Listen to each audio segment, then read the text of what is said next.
Assalamualaikum warahmatullahi wabarakatuh. Alhamdulillahi rabbil alamin. Wabihi nasta'in ala umuri dunya waddin. Assalatu wassalamu ala asrafil anbiya'i wal mursalin wa ala alihi wa sahbihi ajmain. Rabbi shrah li sadri wa yassir li amri wahlul 'uqdatam min lisani yafqahu qawli, amma ba'du.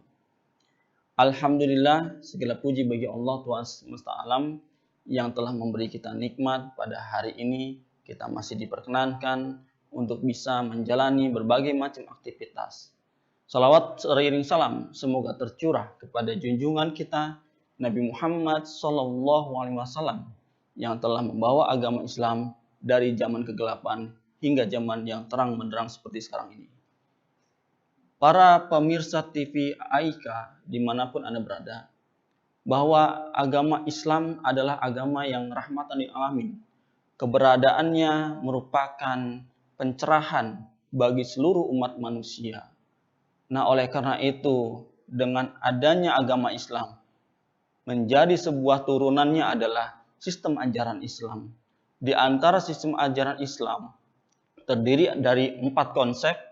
Yang pertama, akidah atau keimanan. Yang kedua, ibadah. Yang ketiga, akhlak. Dan yang keempat adalah muamalah. Para hadirin mirsa TV AIKA dimanapun Anda berada. Kali ini perkenankan saya, Milana Abdillah Subarka, untuk menyampaikan sebuah materi tentang akhlak Islamiyah. Akhlak Islamiyah ini tentu saja dipandang penting dalam agama Islam, yang mana dalam kehidupan sehari-hari kita senantiasa untuk mewujudkan, menampilkan, mengimplementasikan nilai-nilai ajaran Islam dalam kehidupan. Nabi Muhammad SAW, beliau adalah suri teladan bagi umat Islam, sebagai suri teladan bagi seluruh umat manusia, yang mana dituliskan dalam sebuah buku yang dikarang oleh Michael Hart dalam judul buku 101 orang yang berpengaruh di dunia, dan menempatkan Nabi Muhammad SAW di urutan yang paling pertama. Ini menunjukkan bahwa Nabi Muhammad SAW ini telah memberikan dampak positif bagi seluruh umat manusia, tidak hanya umat Islam, tetapi masyarakat yang di luar agama Islam pun ikut menghargai, ikut menghormati, dan ikut menteladani beliau. Dalam sebuah ungkapan Nabi Muhammad SAW juga disampaikan oleh istri beliau, yaitu Aisyah radhiyallahu anha. Beliau mengatakan bahwa akhlak Nabi Muhammad SAW itu adalah Al-Quran. Bahwa Al-Quran sebagai sumber ajaran Islam sudah melekat dalam setiap diri yang ada, yang ditampilkan oleh Nabi Muhammad SAW. Oleh karena itu, mari kita bahas apa yang dimaksud dengan akhlak Islam. Jadi, pengertian akhlak secara terminologi itu dalam aspek tunggal, yaitu khuluq. Ya, jamaknya akhlak, al-akhlak berarti budi pekerti, perangai, kebiasaan, tingkah laku atau perbuatan. Dalam menjalani berbagai macam rutinitas kehidupan kita, seringkali kita menghadapi berbagai persoalan yang mana kita harus menampilkan akhlak, tingkah laku yang baik, supaya akhlak ini atau diri kita tidak terjumus dalam kebinasaan, dalam perbuatan hukum, melanggar hukum dan seterusnya. Maka pentingnya akhlak adalah untuk menyelamatkan setiap individu, setiap insan dari umat Islam untuk senantiasa memberikan pembiasaan tingkah laku yang sesuai dengan norma dan hukum-hukum ajaran Islam. Adapun secara terminologi, akhlak berarti tingkah laku yang melekat pada jiwa yang melahirkan perbuatan. Akhlak itu merupakan manifestasi dari keimanan dan ibadah yang dia lakukan. Sebagaimana ibadah yang dilakukan, manakala ibadah itu baik, maka itu akan berdampak baik kepada perbuatannya. Oleh karena itu, pentingnya menunaikan ibadah kepada Allah, berinteraksi kepada Allah, menjalin hubungan kepada Allah dengan baik, itu juga bisa berdampak pada kehidupan sosial yang dijalani oleh setiap manusia. Pengertian akhlak yang ketiga yaitu sosiologis, perangai dan tingkah laku yang sangat terpuji. Di dalam kehidupan bermasyarakat, dalam kehidupan berkelompok, kita senantiasa untuk bisa mengimplementasikan akhlak, ya, tingkah laku yang terpuji. Hal ini bisa mendatangkan kemanfaatan, tidak hanya untuk diri kita, tetapi kepada masyarakat, lingkungan, dan juga keluarga kita. Pengertian akhlak menurut para ahli, ada 3 ya yang disampaikan. Pertama adalah Imam Al-Qurtubi, bahwa akhlak itu sifat untuk berhubungan dengan orang lain, dalam berinteraksi, dalam menjalani berbagai aktivitas, baik di pekerjaan, kemudian di sekolah, di kantor, di masyarakat, dan sebagainya. Kita harus menunjukkan akhlak, perbuatan yang baik. Jangan sampai perbuatan-perbuatan yang dilakukan oleh umat Islam ini mendatangkan keburukan-keburukan, mendatangkan kebencian, mendatangkan rasa ketidaknyamanan bagi orang lain. Oleh karena itu, akhlak sangat diperlukan dalam kehidupan berhubungan dengan orang lain. Adapun menurut Ibnu Masykawi, ya, akhlak adalah keadaan jiwa yang mendorong untuk melakukan perbuatan tanpa pertimbangan. Jadi perbuatan itu, akhlak itu, tingkah laku itu memang sudah menjadi sebuah pembiasaan. Dan pembiasaan itu ya lahir karena memang pemahaman ajaran Islam yang komprehensif, pemahaman nilai-nilai Islam yang senantiasa diaplikasikan. Dengan begitu, akhlak dan atau tingkah laku atau pembiasaan itu akan lahir dengan sendirinya untuk dirinya dan untuk orang lain. Kemudian akhlak menurut Imam Al-Ghazali.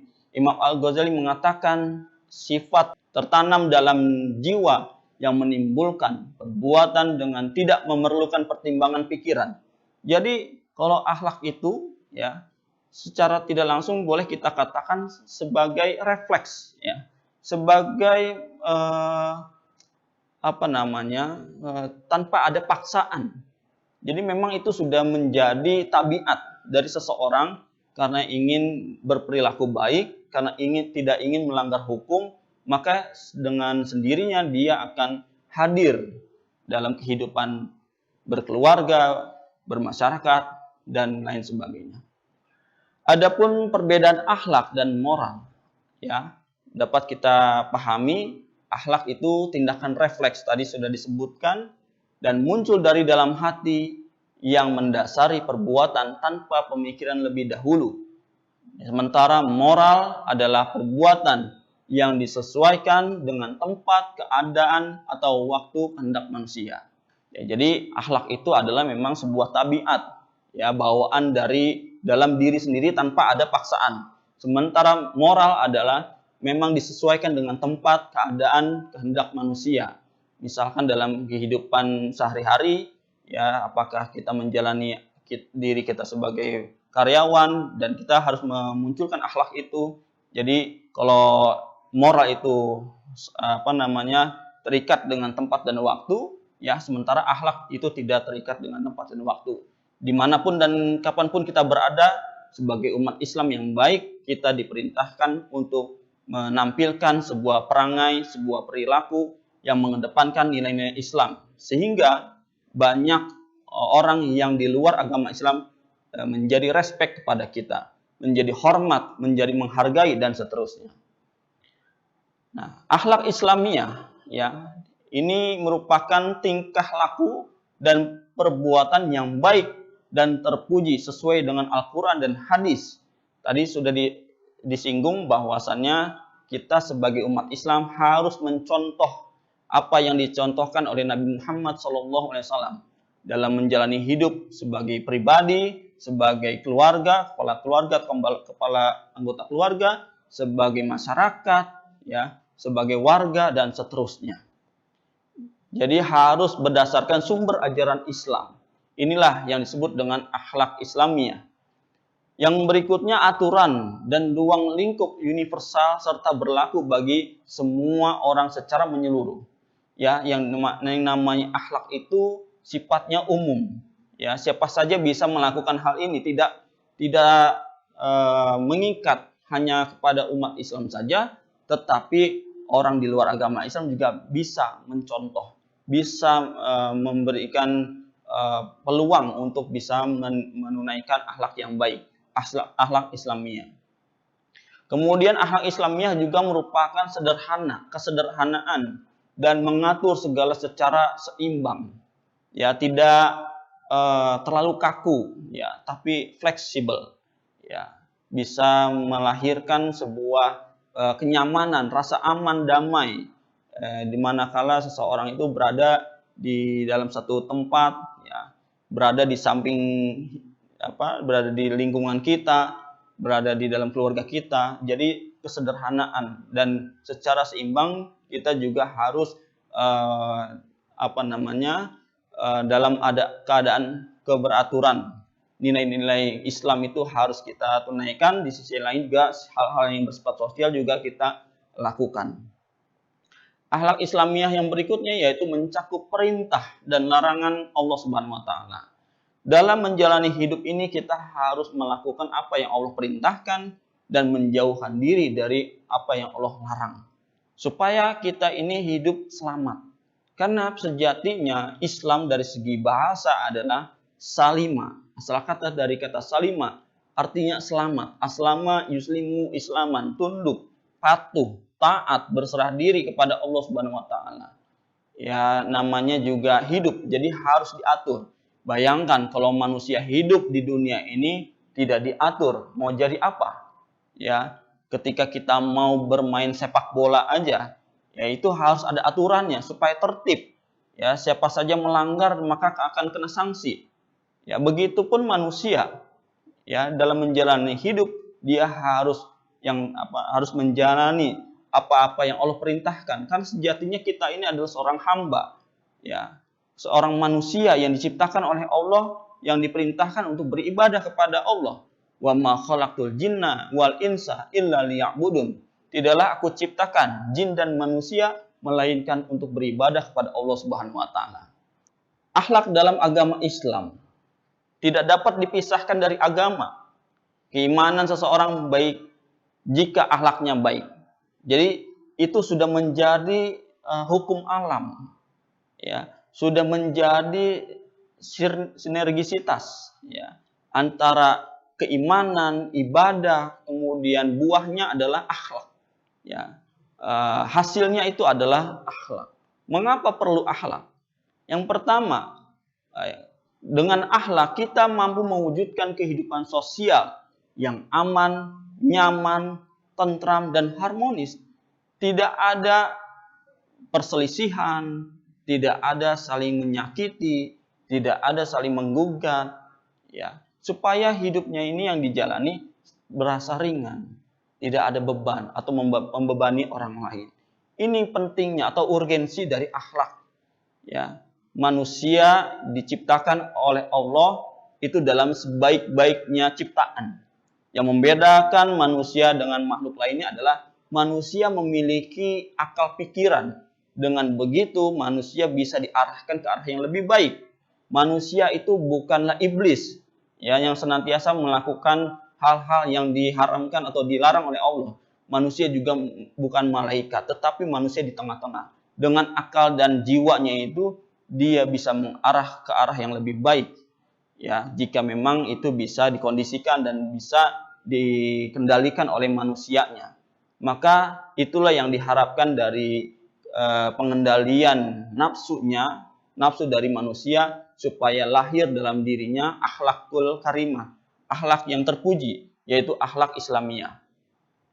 Kemudian kenapa perlu akhlak? Yang kedua adalah untuk menghindari seseorang dari perilaku buruk. Ya, karena sejatinya ketika kita berbuat baik, sesungguhnya kebaikan itu adalah untuk diri kita, bukan untuk siapa-siapa. In ahsantum ahsantum li anfusikum wa in asatum falaha. Setiap perbuatan baik yang dilakukan oleh setiap manusia maka akan berbalik kepada manusianya sendiri.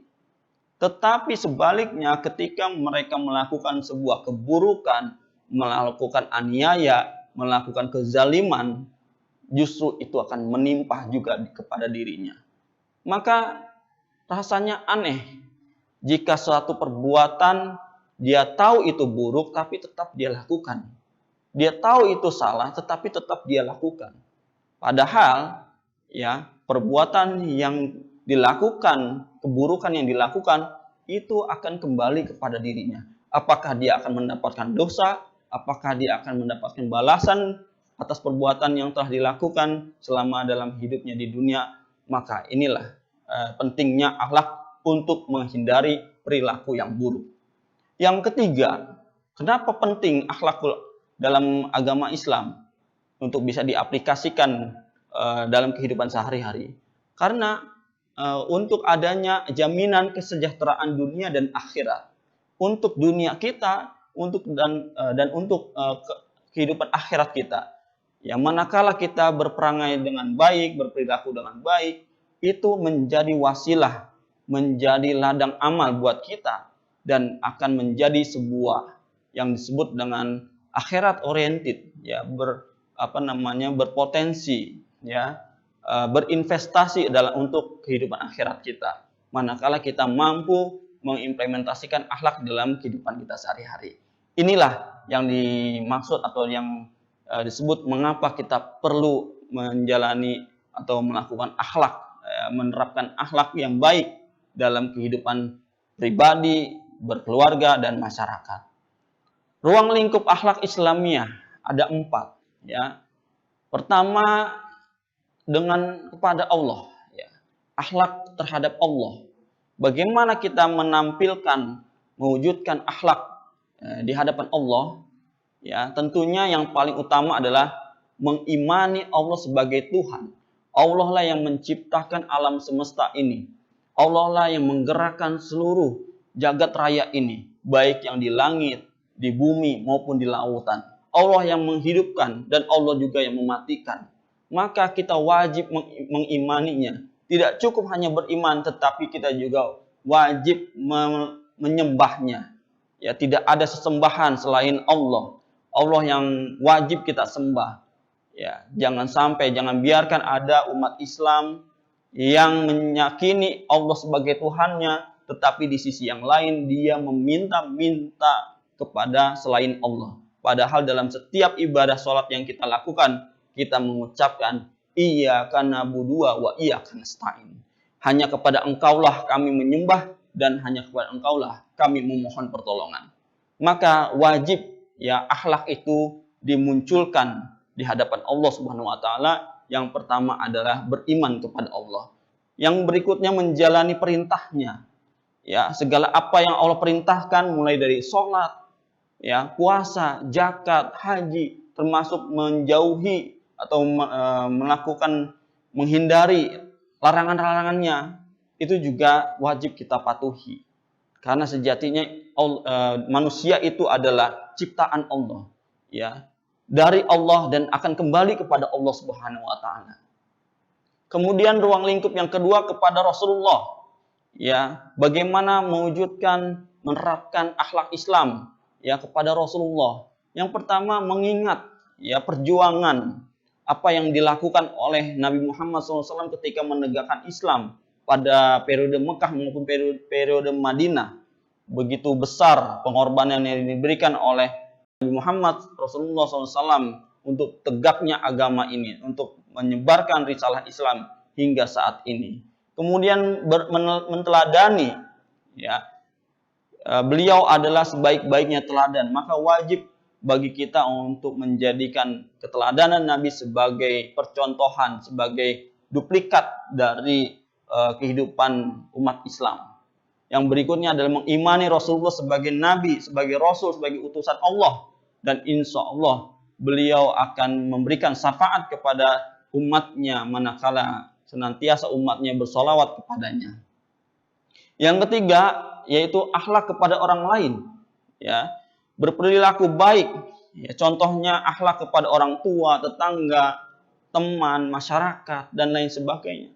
Karena dengan akhlak yang kita lakukan, ya masyarakat atau orang lain itu akan merasa nyaman dengan kita, tidak merasa terganggu dengan keberadaan kita, ya, tidak merasa beban dengan keberadaan kita. Jangan sebaliknya, keberadaan kita itu menjadi ancaman buat orang lain, dan pada akhirnya ketiadaan diri kita ini menjadi sebuah anugerah bagi orang lain. Tetapi bagaimana caranya hadirnya diri kita di tengah-tengah orang lain itu bisa menjadi sebuah kebahagiaan, pencerahan. Ya, bahkan ketika ketiadaan diri kita itu menjadi sebuah kesedihan bagi orang lain, menjadi sebuah kehilangan. Orang lain itu merasa kehilangan jika kita sudah tiada. Maka itu pentingnya akhlak kepada orang lain. Yang keempat yaitu dengan alam. Ya, kita juga wajib berakhlak. Ya, akhlak kepada lingkungan, yaitu menjaga, memanfaatkan dengan sebaik-baiknya, melestarikan alam, tidak merusak, tidak mengeksploitasi. Ya, tetapi kita malah melestarikan, menjaga. Ya, boleh jadi bencana alam yang terjadi di muka bumi ini karena akibat tangan-tangan manusia. Manusianya yang tidak bisa menjaga lingkungannya karena manusia terlalu rakus, ingin menguasai, ingin merebut kekayaan alam dengan dengan nafsunya dan seterusnya. Pada akhirnya bencana di mana-mana, mulai dari banjir, kemudian longsor, kemudian kebakaran hutan, itu adalah akibat tangan-tangan manusia. Maka dari itu pentingnya akhlak dalam kehidupan, terutama dalam menjaga kelestarian alam, itu sangat diperlukan. Ya. Kemudian akhlak kepada Allah tadi sudah dijelaskan. Ya. Yang pertama kita harus bertakwa, tidak boleh mempersekutukannya, beribadah kepadanya, ya, menjalani apa yang Allah perintahkan dan lain sebagainya. Taat dan patuh kepada Allah agar mendapatkan rahmat baik di dunia maupun di akhirat. Tawakal, berserah diri. Ya, berserah diri. Seberat apapun beban kehidupan yang kita alami, ya Allah, ya selama manusianya itu berserah diri kepada Allah, insya Allah akan ada jalan keluar bagi setiap masalah yang dia hadapi. Kita juga diperintahkan untuk bersyukur atas nikmat yang Allah berikan kepada kita. Dengan syukur itu maka akan bertambahnya nikmat, bukan malah sebaliknya kita menjadi kufur, karena dengan kufur itu akan mendatangkan azab Allah. Nauzubillah min dzalik. Kemudian ada lagi ikhlas, yang menerima keputusan, ya seperti yang tadi sudah dijelaskan bagaimana ketika seorang muslim mendapati berbagai macam ujian hidup, ya hal yang harus pertama dia lakukan adalah ikhlas menerima apa yang Allah berikan. Dengan ikhlas itu hati menjadi tenang, tidak tergesa-gesa, tidak panik, tidak membuat dirinya menjadi frustasi dan lain sebagainya. Kemudian yang berikutnya tadarru dan khusyuk, ya, artinya merendahkan hati apabila memohon dan khusyuk dalam sholat. Dengan begitu kita akan mengendalikan hati kita, tidak mudah untuk kita frustasi. Karena selama kita masih diberikan nikmat hidup oleh Allah, ya sekalipun ujian bertubi-tubi, artinya kita masih diberikan kesempatan untuk memperbaiki diri kita dan keluarga kita. Kemudian husnuzon, berprasangka baik karena diri kita ini adalah seorang hamba, ya sebagai Allah yang menciptakan kita. Kita nggak boleh berburuk sangka. Kenapa banyak orang yang suuzon, yang berburuk sangka kepada Allah ketika ujian menghampiri? Karena kekurangan wawasan dia terhadap Allah Subhanahu wa taala, dan pada akhirnya dia banyak kecewa, ya banyak menjalani hidup ini dengan merasa berat sekali, ya karena tidak meyakini ya akan keputusan Allah, ya atau takdir Allah Subhanahu wa taala. Yang berikutnya adalah senantiasa bertaubat, beristighfar.